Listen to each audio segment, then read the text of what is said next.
Hey, what's up YouTube? Chris here, and in this video I'm going to give you an overview of the Nexus Experience ROM for the Moto X 2014 edition.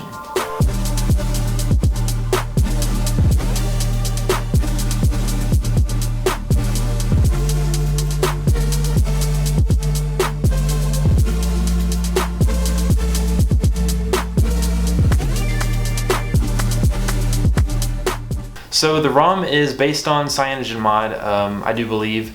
There are not any stock Android ROMs for the Moto X. Correct me if I'm wrong. Like on the website it'll say, you know, whenever you download it, it's a Nexus feel, which they are correct. There's no bloat. There's maybe two apps that are pre-installed that, you know, wouldn't be on a Nexus device, and I think one of them's like Screencast and the other one's like a file explorer, so like nothing crazy.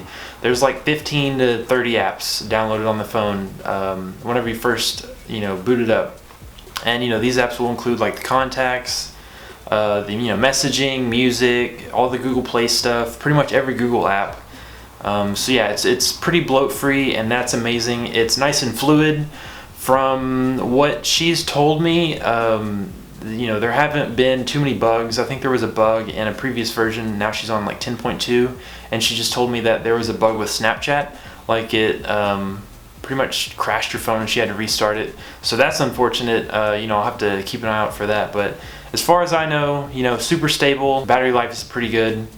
I mean, you can't expect too much battery life out of the 2014 since it does have a smaller battery. So, you know, I would expect anywhere from 2.5 to 3.5, maybe even 4 hours of screen on time, depending on what you're doing. Most of the day, she does keep her data off, and she'll finish the day with like 50+% battery, and yeah, it lasts her all day, no problem. But she is also a light user. She uses mainly Facebook, and yeah, mainly just Facebook. The ROM also does keep all of the Motorola gesture features along with a few other CyanogenMod tweaks. Like you'll find a theme engine, you'll find a few of the default personalizations that you find in pretty much every ROM, like customizing the status bar, customizing the navigation bar, you know, the double tap to sleep, changing the battery icon, all that good stuff is in there. But it does keep the chop twice to flashlight, it keeps the double twist to camera, to open the camera.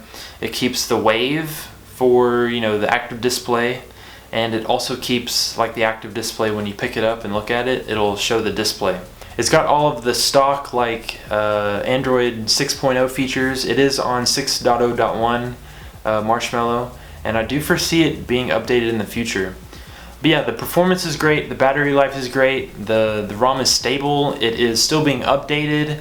You won't notice any like hiccups within the UI. I mean, you know, it's not going to perform as fast as the newest 808, 810, 820 processor, or, you know, like the phones with 4 gigs of RAM.